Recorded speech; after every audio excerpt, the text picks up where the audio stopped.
Welcome to That Weekend Feeling with Daron Mann.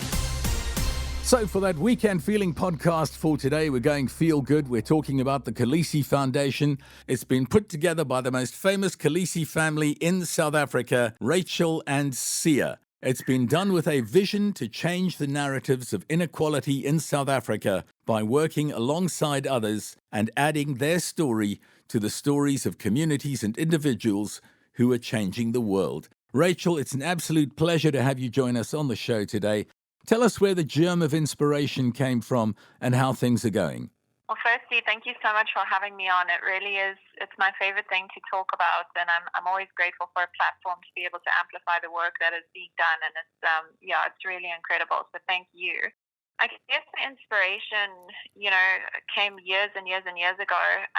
Siya and I both have completely different upbringings, but both come with their own challenges and things that we, really wanted to see addressed and changed for other youth. And,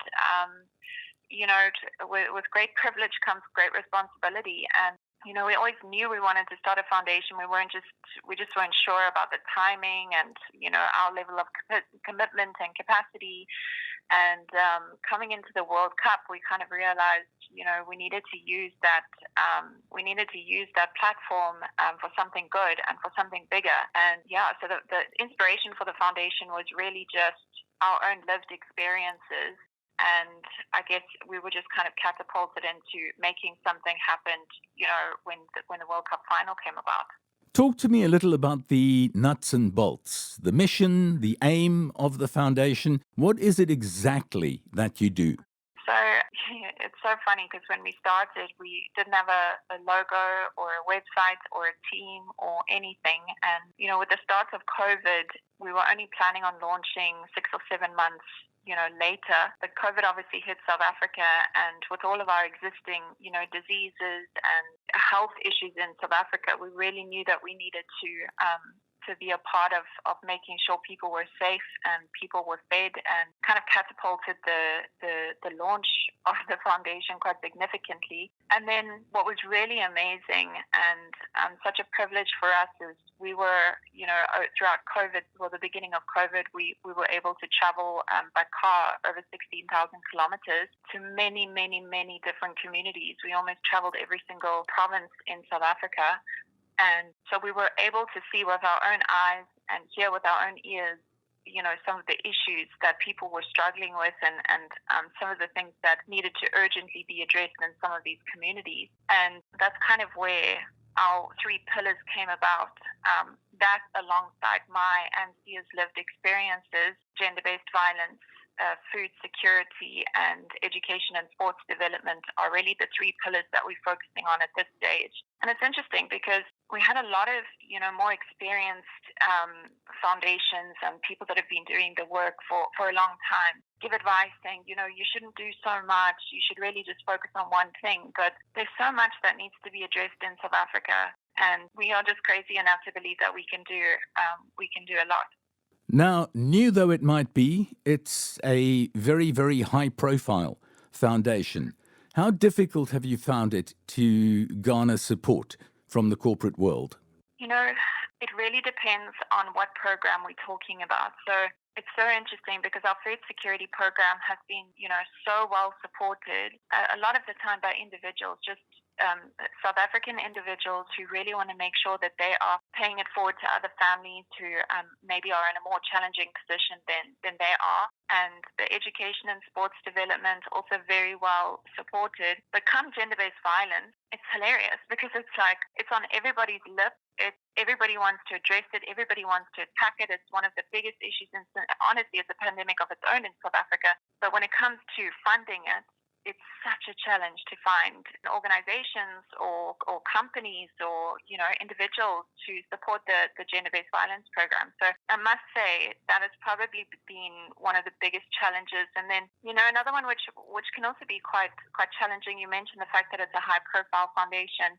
It's interesting how sometimes there's, individuals who almost want to see it not succeed and the work not continue. So they'll kind of nitpick details. Like we had an issue with a media house a couple of months ago who were trying to do a terrible story, and we are as transparent as anything. We've got absolutely nothing ever that we're trying to, keep in a shadow at all. And it was just very interesting to see how sometimes it comes under attack almost. But, I guess that comes with the territory, unfortunately.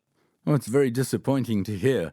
I have heard a rumor, possibly you can confirm it for me, that the food parcels that get handed out, you and Siya and various other members of your foundation physically live on the food parcels for a month to make sure that they are sufficient for a family. So they are, some of our team members have kind of taken that on. Siya, one thing that he strongly believes in, because he was a recipient at times of food drops like the ones that we do, he's always super intentional about, if he's hungry and lunch is on, one of our soup kitchens, he will go and join and have a meal, him and most of our team as well. But we just really want to address the fact that, we're not coming in to be saviors, and we're not coming in to drop off, this is for you, but we go home and have a different experience. We really are intentional about kind of addressing the fact that there's such a huge gap between the giver and the receiver. And we really do try and address that gap as much as possible. But yeah, it's super important to us. We've spent a lot of resource, a lot of time, a lot of effort making sure that the food parcels that we're giving are not just, a random food drop, that they highest nutrition they possibly can be, that every single human being's nutritional needs are in those food packs, and that families are getting, a wholesome drop every single week or month, or, whatever the drop looks like. Now, if I may ask a rugby question or two, you knew they were coming. Of course. Siya Kolisi leaves the Stormers and goes to the Sharks. Come on, as wife, honest feelings. Yeah. Oh, it was a struggle because, long before I was, dating him, I was a massive Stormers supporter for many years. And so for me, just as a Stormers supporter, it was such a loss. I was devastated. But you know what? It's always great to see players having new challenges and new experiences. And I really just think that was, the main thing for him was really just to broaden the horizons and just to bring new challenges about and new experiences. And it's been a great move. He's really enjoying his time at the Sharks, and a great group of guys. But we're just so fortunate in South Africa, I think, to have such a high caliber of rugby and rugby community. So I think almost anywhere where you go in South Africa is really going to be you're going to have the best experience. And from a family point of view, moving from Cape Town to Durban? Listen, it's been complicated. That is for sure, because it's not as simple as just moving cities. It's also this whole pandemic that we're dealing with and trying to make the best decisions, for our family. It's really, really, really been challenging. So we just, even at the moment, there's a lot of question marks, with this recent shutdown of South Africans being able to travel. Does that mean then when he goes on tour, the tours are double the amount of time again? So I think we anticipated that next year would be a little bit more normal when it came to the pandemic. But of course, that's just been thrown into the woodwork at the moment, because we just don't know what's going to happen. So there's a lot of question marks still, but it's good problems to have, and there's so much to be grateful for and so much to be thankful for. Just to finish off with the Kolisi Foundation once again, you mentioned you travelled more than 1,600 kilometres all over South Africa. So this is a national initiative, I take it, firstly. And secondly, if anyone should want to support and back the work you're doing, how could they do that? So it's actually 16,000 kilometres. I beg your pardon, 16,000. Just over to London and back, actually, by car.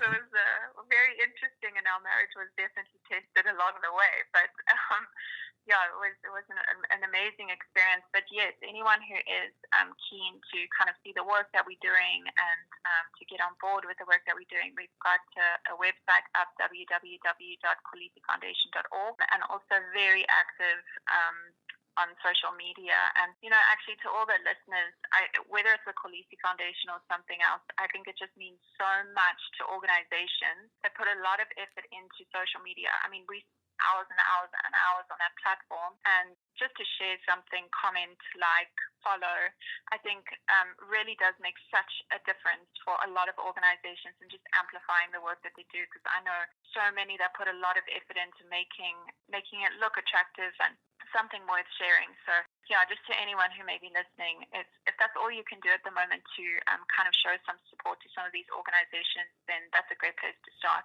It's been an absolute pleasure catching up with you, Rachel. Long may you and the Kolisi Foundation continue with the great work that you're doing. Thank you so much for joining us on that Weekend Feeling this morning. Appreciate it so much, Darren. Have a great week. Each one of us has a story to tell and a story to share. A story that deserves to be heard. A story that inspires, motivates, and gives people a reason to keep going. A story about our triumphs as individuals and as a team. A story about our humble beginnings and what the future holds for us. A story about our heritage and that which brings us together.